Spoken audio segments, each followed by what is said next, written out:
જો ગામના લોકો આ તેની કર્મીનું ફળ મળી. આપણા ગામનો નિર્દોષ ખેડૂત અવાજ ઊંચો. ફૂલાજ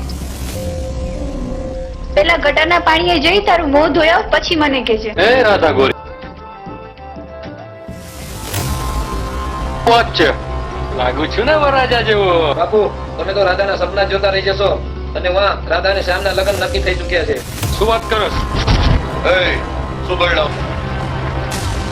જાલિંદી તારો છોકરો બાબુડો મારા ભાઈની મંગેતરને ઉપાડીને લાવ્યો છે. એને બહાર લાવ, નહીં તો તારી હરી ભરી લંકાને મારીને ખાક કરી નાખીશ.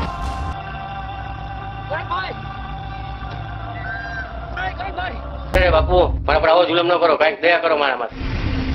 શ્યામ જરા પણ મૂંઝાતો નહીં. તારો ભાઈ સુરત ઠાકોર આવી ગયો છે. હવે તું જો જાલિંદ સિંહને કેવા કેવા ઝાડા કરાવી દઉં છું. મારા ડેડને ઓળખતો નથી.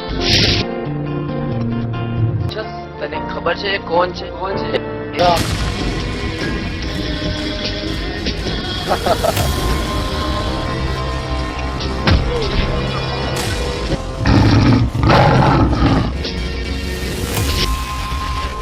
અરે બેટા સુરજ જલમ છે મને ધમકી આપી છે. રવજી કાકા તમે એની ચિંતા ના કરો. તેનો બદલો લેવા તો આ ગામમાં મારું ટ્રાન્સફર કરાવી આવ્યો છું. હાલાલ બાબુડિયા જા દે, મારે મોડું થાય. બાપુ હવે બહુ થયું, હવે એનું કઈક કરો. ઉભા રહો. મારે એક ફરિયાદ નોંધાવી છે.